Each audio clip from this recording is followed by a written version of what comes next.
All right. Give it 1 second to make sure we're live here.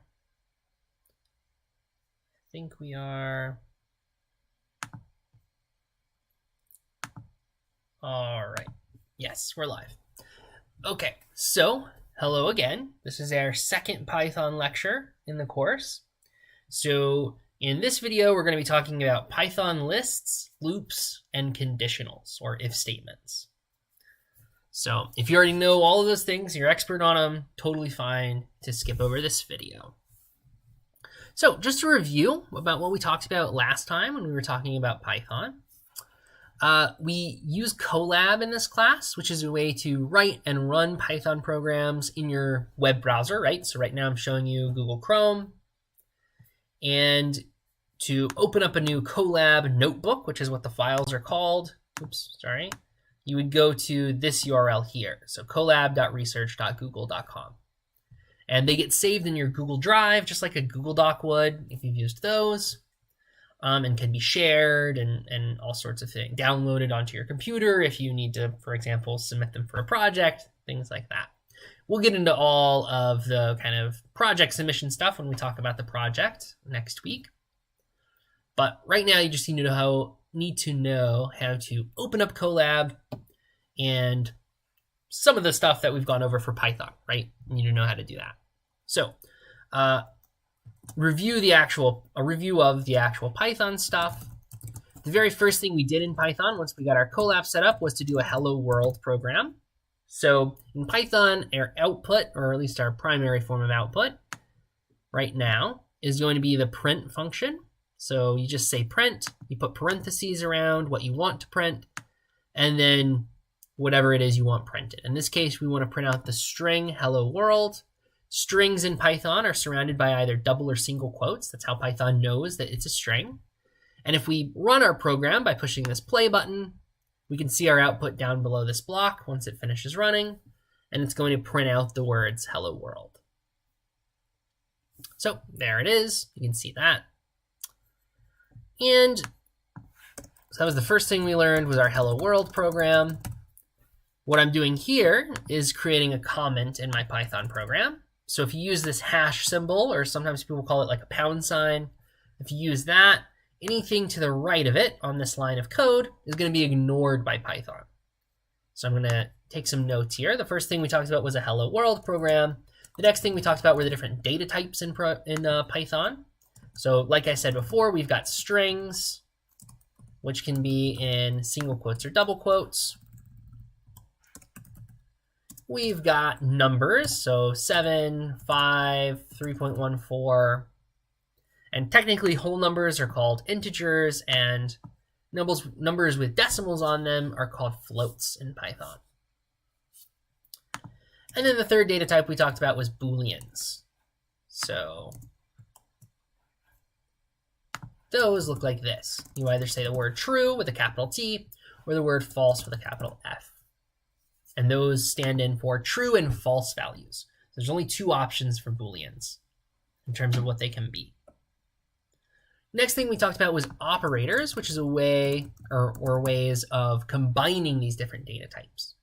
So if I say print out hello, it's going to print out the word hello. If I ignore that false there, that's just because I've got those there. If I say print out hello plus world, then it'll print out hello world. That's one operator. That was the concatenation operator, which allows us to combine strings. We've also got mathematical operators. So you can say 5 minus 2. That's going to print out 3 for us.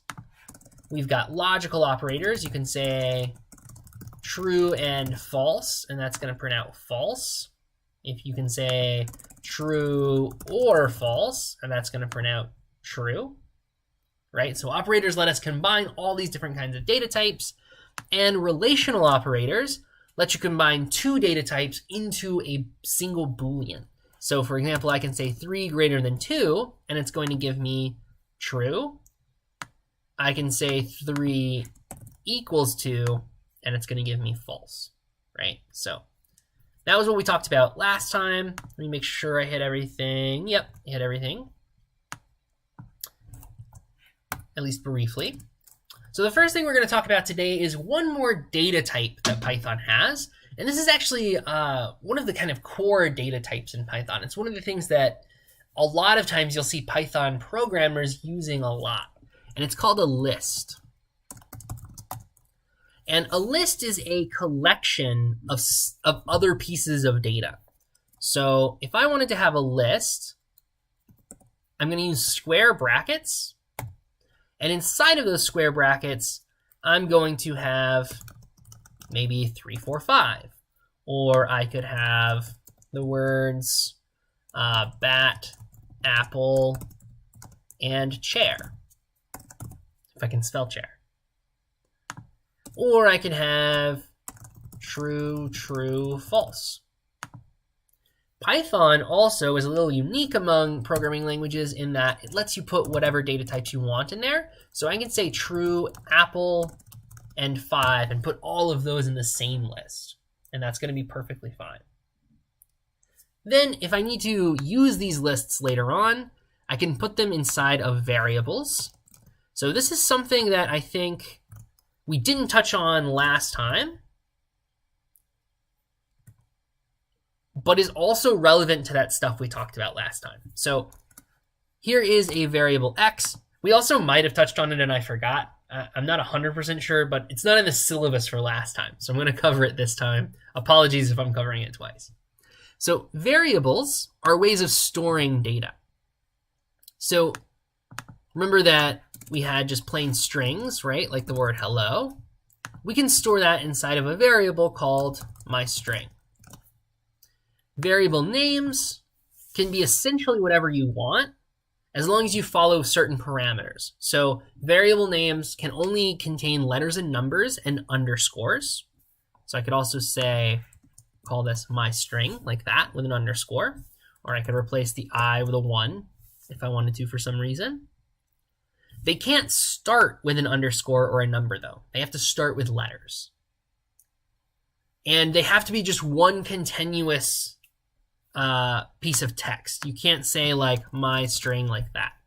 These are two different pieces of text. You have to connect them either with an underscore or with a number or with a letter. So other than that, you can name them whatever you want. I could name this myString. I could name it X. I could name it Bob. Whatever is most useful for my program. Typically, the convention is to name it something useful, right? Name it something that tells you what its purpose is in your program. So I can do that with strings. I can do that with numbers. I can do that with Booleans. Oops, I keep forgetting to capitalize my true and false values. And then I can use these later on. So I could say print out my num.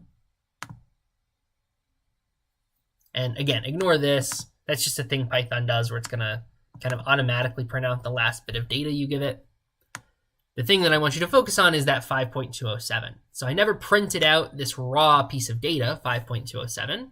Instead, I'm printing out the variable that's storing it.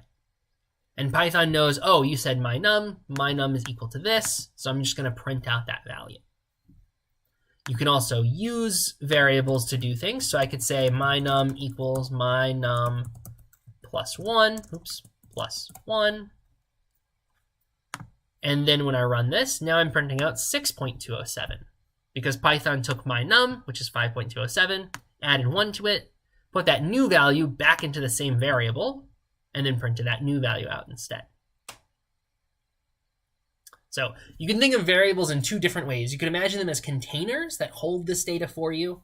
And anytime you need them, you just pull out the container and you use it. You could also think of them as like road signs, pointing to a particular point in the computer's memory where that data is stored. And so anytime you have that road sign stuck into your program, the computer's going to look over to where the data is and use the data instead. Or, I mean, you could just think of them like variables in math, where they stand in for things for you. So that's variables generally. And just like we can use variables with strings and booleans and numbers, we can use them with lists. So here I've got this list. I'm going to call it x and store it in that variable. 3, 4, 5 are my elements in my list. So if I just print out x, it'll print out the full thing, 3, 4, 5 in square brackets for me. If I just want to print out one of those pieces of the list, each piece is called an element, and each element is numbered with an index. And let me kind of create some empty space here to type out. The indices start counting at 0. So at index 0 in this list, we've got 3. At index 1, we've got 4. And at index 5, we've got, at index 2, we've got the number 5. So if I wanted to print out the element at index 1, I would use square brackets next to my variable name, and I would put the number 1. So that gives me 4, because that's at index 1. If I want the element at index 2, I would put 2 inside those square brackets. Now it's printing out 5. And that's because Python sees this. It says, oh, okay, x is a variable. It points to this list. Oh, you're using square brackets. That means you're going to give me an index for this list so that I can give you a specific element. It sees what index you want. It comes over here and counts. Okay, 0, 1, 2. 2 is the index they wanted. Let me give them this value. And again, lists can be whatever you want, right? So lists could be A, B, C, D. They can be as long as you want, have whatever data you want in them. So now when I print out the element at index 2 in X, it's going to print out C, because C is at index 2.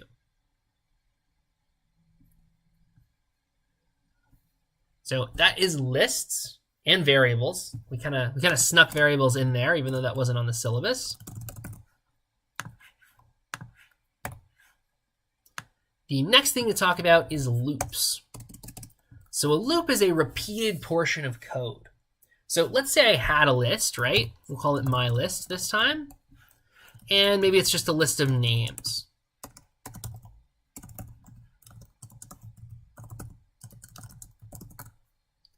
And let's say I wanted to print out each of those names. One way I could do it is I could say print my list 0. And then I could say print my list 1. And then I could say print my list 2. And then I could say print my list 3. And I could run this code, and it printed out all those names for me. But that's kind of annoying. I had to type out this code over and over and over again, right? Or at least I had to copy and paste it. So instead, what I'm going to do is I'm going to use a loop. And the main kind of loop that's used in Python is called a for loop. Oops. So the way this is going to work is I'm going to have the word for, and I'm going to have a colon. And between those two things, I'm going to have a new variable name. So I'll call it my element. I'm going to use the word in, and then I'm going to say the name of a list. So for my element in my list, in this example, what this is going to do is it's going to go one element at a time through our list.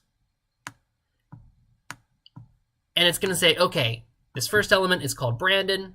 Let me store that in the variable my element. And then you can use that variable in the code down below. In this case, I'm going to print it out. Then once you run out of code that's inside of your loop, it'll go on to the next element. So then it'll say, okay, now Susan is the element I'm on. Let me store that in this variable, my element. And then we'll print that out. We'll go to Taylor. We'll print out Taylor. We'll go to Alex. We'll print out Alex. So if I run this code, it's going to do the exact same thing. And I can put as much code in here as I want. So let's maybe do some concatenation with our string. So we'll say that message equals name plus my element, and then we'll print out message instead of my element. So what we're doing here is we're creating a new variable called message, and we're going to set it equal to this pure raw string, just name colon space, right? We know it's a string because it's in quotation marks. We're concatenating that. We're adding that with whatever string is the element we're on in our list. So if I run this, now I've got name Brandon, name Susan, name Taylor, name Alex. Because we're going through the list one element at a time, like I said before. We're taking this element, storing it in this variable. Then we're going to run all the code that's inside of our loop. So then we say, okay, now message is name plus Brandon, print out name Brandon. Next time through the loop, message is name plus Susan, print out name Susan. Next time, name Taylor. Next time, name Alex. Whenever you're done with how much code with writing the code for the loop, you just unindent. So you can see how this is indented below the loop. That's telling Python that it's a part of that loop. As soon as I've got a line of text that's unindented, Python is not going to count this as part of the loop anymore. So if we run this, the same exact thing happens up above, and then I print out all done, but I only print out all done once, and that's because it's not in that loop. It's not going to keep repeating here with the rest of this. And that's just literally because it's unindented. Python pays attention to that indentation that you use. So to walk through another example, right? Maybe we'll have a list called even numbers. And just 2, 4, 6, 8, 10 for n in even numbers. Now again, this is a variable, so I can name it whatever I want as long as I follow those rules I talked about with variable naming before. This is a variable. Gotta spell it right. There we go. Even numbers. And it's just pointing to this list in the computer's memory. And then we will print out a message. This even number is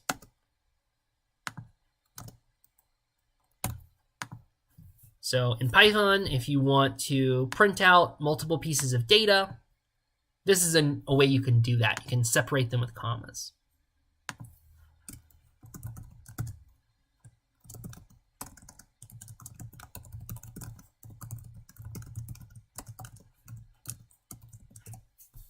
And just to add a little bit of code here, make things a little more interesting, right? First, I'm going to print out this even number is, and print out that even number. Next line of code in my for loop, the number plus 1 is, and then I print out in plus 1. So remember, plus, when you give it numbers on both sides, it's just addition. That's the kind of operator it is. So it's literally just going to give us whatever that number is plus 1. And we'll give us one more line of code in the loop, and we'll say the number minus 1 is, and we'll do the same kind of thing in minus 1. And then we'll still print all done out when we're done with our loop. So if I play this, we've got a lot more happening now, right? So this even number is 2, the number plus 1 is 3, the number minus 1 is 1. So that's doing what I want it to do, and it repeats for each element of the loop, right? We've got 2 there, 4 there, 6, 8, 10. Just like we expected to do. All right, let me make sure the live stream is still working. Let me hop over here real quick. All right. Seems like things are theoretically going okay over there. All right, let's continue. So for loops, like I said, are the main kind of loop you're going to use in Python. That's kind of the bread and butter of Python loops. But there is one other kind of loop that's important to know about, and that's called a while loop. So a while loop isn't going to loop through a list for you. Instead, it's going to continue repeating a piece of code until its condition is no longer true. So for example, let's say we've got a variable called I, and we're going to set it equal to 0. And then we're going to run our loop as long as I is less than 15. We'll print out I, and we'll say that I equals I plus 1. So if I run this code, it gets us the numbers 0 through 14. So let's walk through why that is. So I is set equal to 0. It's pointing to 0 in the computer's memory. We start this loop, and the loop is going to keep going as long as I is less than 15. So as long as this gives us a true Boolean. We're going to keep repeating the code beneath. The indentation is the exact same, right? So as soon as we have an unindented piece of text, that loop is over in terms of our code, right? So do all done right there. But the loop is going to keep repeating, again, as long as its condition's true. And so it prints out I. So the first time through the loop, we print out 0. Then I equals I plus 1. So 0 plus 1 is 1. Puts that into I. Now I is equal to 1.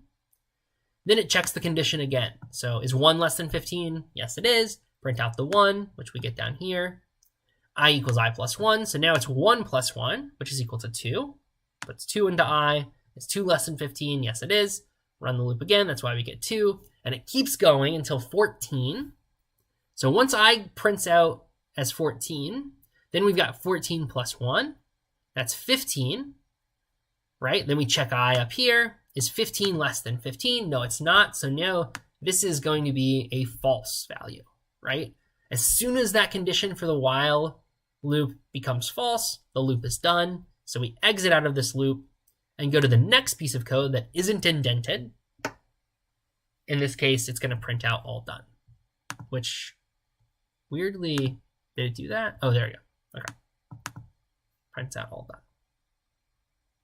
So if this condition starts off as false, right? So let's say I say -1 here instead of 15, right? Well, I is less than -1. Oh no, that's going to start off as false. Your loop is never going to run. The very first thing Python does is check the condition for the loop. If it's already false, there's no need to repeat that code at all, or like run the code in the first place. There's also something that can happen with loops that I'm not going to actually run here. But let's say I said, while I is less than 15, and instead of adding 1 to I subtracted 1 from I. So in this case, what's going to happen is I starts off as 0. Is 0 less than 15? Yes, it is. We'll print out 0. Then we'll subtract 1 away from I instead of adding 1. Then I is going to be -1. Is -1 less than 15? Yes, it is. Print it out, subtract 1, -2, -3, -4. It'll just keep getting lower and lower and lower, and the loop will never end. So that's called an infinite loop, and it's something you want to avoid making in your programs. So it can be really annoying if you accidentally insert an infinite loop, run your code, then you kind of just get stuck with this code running, and you're able to quit out of it eventually, but it's kind of annoying. It's sort of like when a program freezes up on you for a second and you've got to close out of it or something like that. So this is a reason why while loops are often kind of avoided when you can. The for loop is just looping through that list. It's not going to ever get an infinitely long list, right? There's no way you'd be able to give it that. And so you don't have to worry about having an infinite for loop. While loops, you have to be really careful and kind of tiptoe around the fact that they might accidentally end up being infinite. So those are our loops. There's one more thing on the docket to talk about today, and that is if statements. So an if statement is going to be kind of like a while loop. It's going to have a condition that's either going to be true or false. So the syntax for the if statements is this. And here in between our if and our colon, we're going to put some kind of true or false value. So let's start off with just true. So underneath our if statement, any indented text is going to be considered part of that if statement. So if we run this code, it's going to print out a smiley face. And that's because if you have a true in your condition for your if statement, you're going to run any code below that if. If you've got a false, here, let's add that all done again. It's going to ignore whatever was in the if statement. So true, we're going to run the code and print out a smiley face. False, we're going to ignore the code and not print out a smiley face. We can also add in an else statement below any of our if statements. An else statement is optional. You don't have to have it.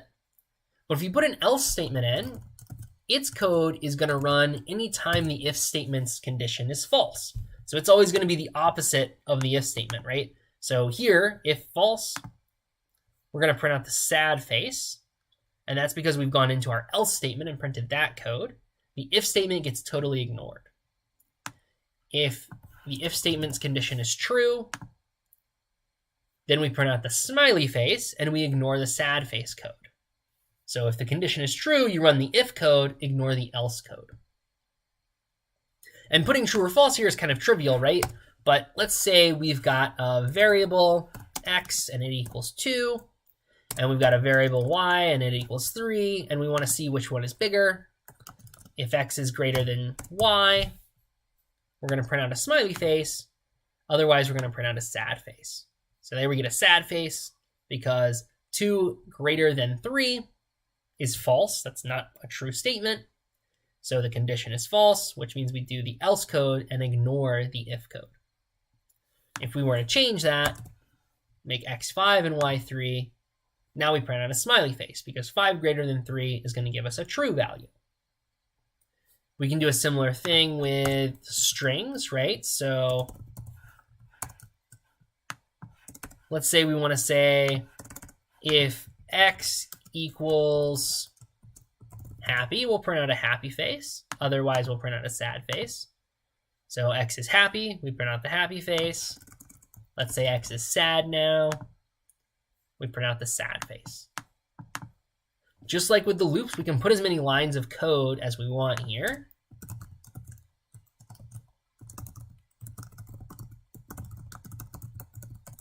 Right, we can do that. We could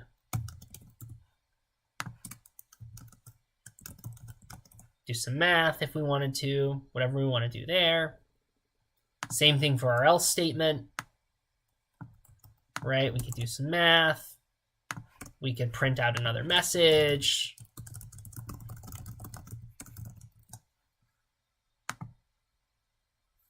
And that's going to work perfectly fine. So if statements are also sometimes called branches, and that's because they allow you to create a kind of branching path in your program, right? You can say, hey, if this is the case, I want you to run that code. Otherwise, I want you to run this other code. And you can take if statements and loops and combine them to create some pretty powerful algorithms. So essentially, data types, operators, variables, lists, and loops will get you any algorithm you could possibly create. And by algorithm, I mean a careful set of steps to solve a problem. So, for example, let's say we wanted to know whether or not words were palindromes. So we had a variable called word, and we'll put the word Brandon in there. And we've got a variable called backwards, and we'll start that off empty. Then let's say we want to loop through our word to check if it's a palindrome. So what we're going to do is we're going to do a for loop. We'll say for letter in word backwards equals letter plus backwards. So what's happening here is we're going to loop through each letter in the word. And this is because strings and lists are kind of interchangeable in Python. So even though Brandon is a string here, we can treat it like a list of individual characters. So B, R, A, N, D, O, N are all going to be elements inside of the string Brandon, is how you can kind of imagine that. So our for loop will treat it just like it would treat a list, just like the lists we were printing out earlier with like names and numbers in them. So when we say for letter in word, it's going to go one letter at a time through Brandon, store that in the variable letter, and then the code we've got here is going to take that letter, add it to what we've got in the variable backwards, which starts out as nothing, and then store that new string in the variable backwards. So the first time through this loop, we'll have the letter B. B plus nothing equals B. Second time through the loop, we'll have R in the variable letter. R plus B, which would be the new value of backwards, is RB. So then we'd have RB in the string backwards. Next time through the loop, we'd have A in the variable letter. A plus RB equals ARB. So we'd have that in the variable backwards. And by the end of this, if we print out our string backwards, it's going to print out the name Brandon backwards. So if we wanted to tell whether or not Brandon was a palindrome, we could say if backwards equals word, print, palindrome, else print not a palindrome. So I've created a backwards version of my word, and a forwards version of my word was already given up here. I'm not sure if I defined the word palindrome. Sorry about that. So a palindrome is a word that's the same forwards as it is backwards. You've been confused if you didn't know that yet. Sorry about that. So we're checking to see if Brandon is the same forwards as it is backwards. So we've created the backwards version using our loop, and then we check to see if the backwards version is the same as the forwards version using an if statement. So if I run this, it's going to print out not a palindrome because Brandon's not a palindrome. But if I wanted to print out whether race car is a palindrome or not, push play. Now it's printing out palindrome because race car is the same forward as it is backward. You can also put if statements in loops. So if I wanted to say print out every time I got to an N, or in this case we'll say R. So if letter equals R, print letter, we could do that. And it prints out the R that race car starts with and the R that race car ends with. Or we could say number of R's equals 0, and number of R's equals number of R's plus 1. Just count the R's in whatever word we happen to be checking. And we could say there were number of R's in that word. So if we print this out, it's going to tell us whether it's a palindrome and then how many R's are in it. Don't need that space there. So race car's got 2. If we used the name Prickett, not a palindrome, 1 R in that word, right? So we got both of those things specified. All right. So that is all that the syllabus listed for today's Python lecture. So if you've got any questions about this, always feel free to email me. I'm happy to kind of walk through things over email in more detail. We've got the office hours we can always do over Zoom. Again, if you're brand new to programming and kind of none of this makes sense, it all just sounds like gibberish. A lot of times if we're on Zoom and we're able to screen share with each other, it's much easier to explain this stuff because you can stop me and say, hey, that didn't make sense. Why does that work? What if you did this? Things like that. So if you're stuck at all, don't just kind of be stuck on your own. Send me an email and we'll figure something out where we can meet together. But that's all we have to talk about today. So I will see y'all in next week's videos. And please do let me know if you've got any issues with the reading assignment that's due this week. All right.